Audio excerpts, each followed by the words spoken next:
शांति। 14 जून 2025 बाबा की मुरली का वरदान। कहना, सोचना और करना, इन तीनों को समान बनाने वाले ज्ञानी तू आत्मा भव। अभी वानप्रस्थ अवस्था में जाने का समय समीप आ रहा है, इसलिए कमजोरियों के मेरेपन को, वह व्यर्थ के खेल को समाप्त कहना, सोचना और करना समान बनाओ, तब कहेंगे ज्ञान स्वरूप। जो ऐसे ज्ञान स्वरूप ज्ञानी तो आत्मा है, उनका हर कर्म, संस्कार, गुण और कर्तव्य समर्थ बाप के समान होगा। वे कभी व्यर्थ के विचित्र खेल नहीं खेल सकते, सदा परमात्मा मिलन के खेल में बिजी रहेंगे। एक बाप से मिलन मनाएंगे और औरों को बाप समान बनाएंगे।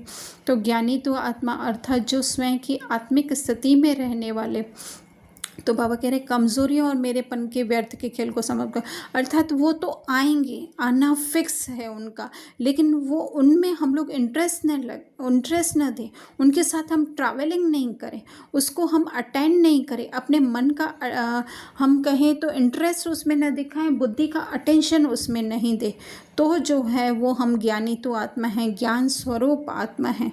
क्योंकि बाबा कह रहे हैं वाणी से परे जाना है। तो वाणी अर्थात मुख की वाणी नहीं, पर इस जगत में जो भी चित्र हमें दिखाई दे रहे हैं उनसे भी जो है हमें परे जाना है। तो बाबा कह रहे परमात्मा मिलन के खेल में, तो परमात्मा मिलन का खेल कौन सा है कि हम उस परमात्मा के साथ जो है अपने स्वयं के गुण कर्तव्य मैच करते रहें। जैसे बाबा कहते हैं ना, मैं ज्ञान सागर हूँ तो तुम मास्टर ज्ञान सागर हो, अर्थात हम सारी महिमाओं में जो है वो बाबा के समान हैं, तो वो खेल हम करें।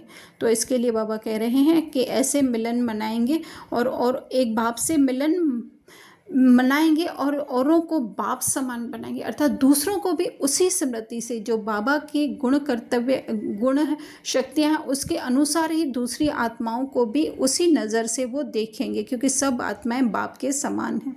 स्लोगन, सेवाओं का उमंग छोटी छोटी बीमारियों को मर